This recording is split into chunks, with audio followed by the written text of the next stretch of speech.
Hey there. I want to talk to you just briefly, a few minutes about personality. This week we're talking about culture and personality, and how do you define it? I mean, personality is who you are, right? Your uniqueness. Uh, do we have similarities? Certainly we do. But how does culture play a role in personality? The beginnings of that. Where does your personality come from? I guess is the question to ask. And it comes from two places. There's a genetic component to personality, uh, but there's a shaping component. So you come into the world with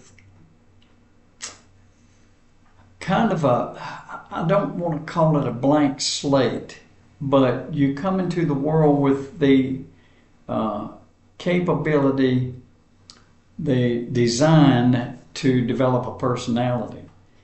And so the working components are there. And then they get shaped. And who shapes them? Well, your environment does, stuff around you. Parents in particular, caregivers. You've often probably heard, maybe not, but it used to be something that was said back in the day. He/she just like his dad, or she just like her mom. Speaking of personality, well, why? That's their model.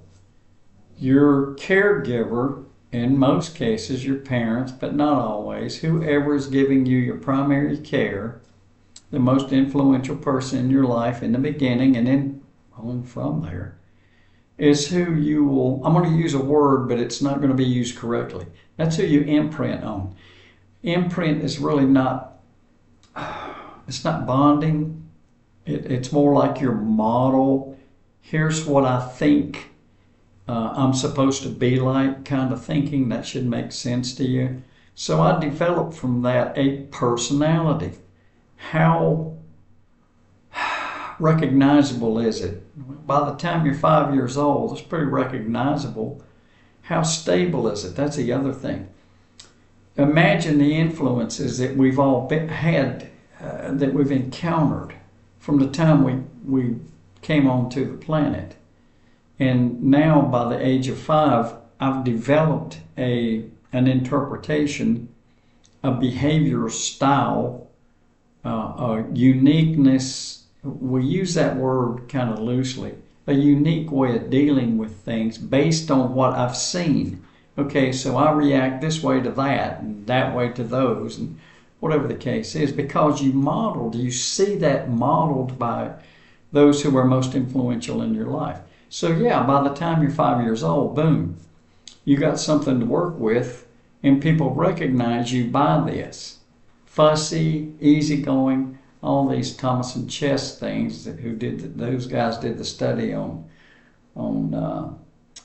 temperament. So I have a personality that's going to be developing. Is it going to change drastically?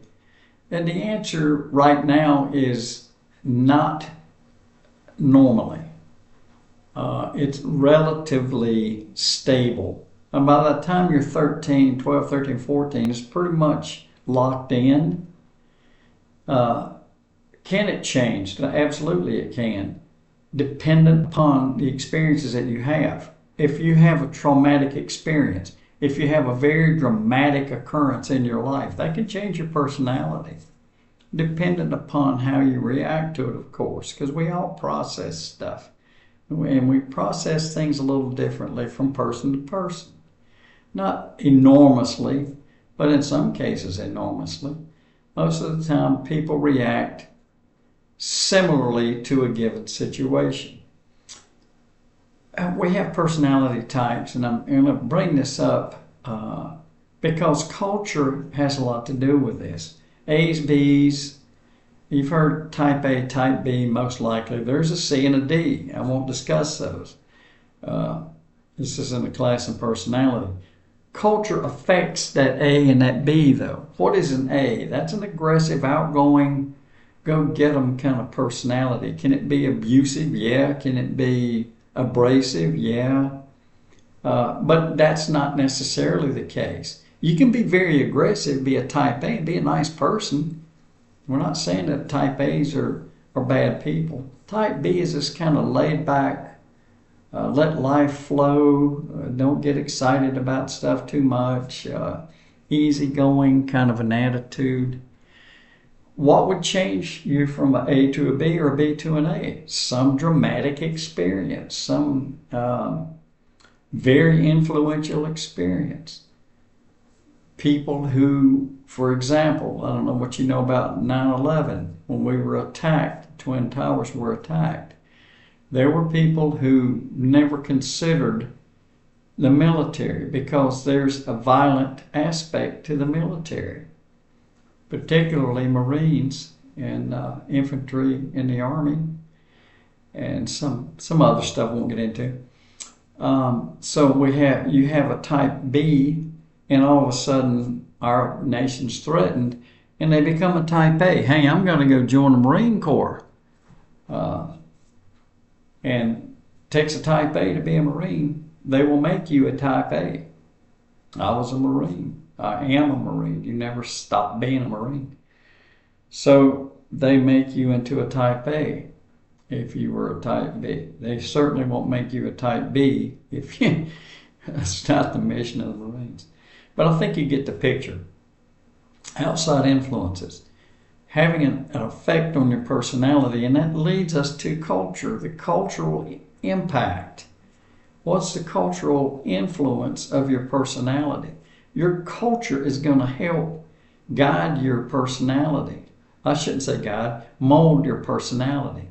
So your parents are going to act toward you culturally by what is normal in your culture, and that'll have an impact on your personality. You're going to develop a personality related to them, related to the cultural determinants, if you want to call them that. I hope that's making sense. So I come into the world, I have this system inbuilt that's going to become my personality, and then I'm going to have all of these external influences that's going to start pushing buttons and turning dials. And culture is going to play a mighty role in that. Individualistic cultures like America, your personality may reflect a drive, aggressiveness. Whereas in a culture that's collectivist, maybe that's not needed. And so that's not going to be reflected in your personality. So there you go. Culture and personality go hand in hand in a lot of ways. All righty. See you again.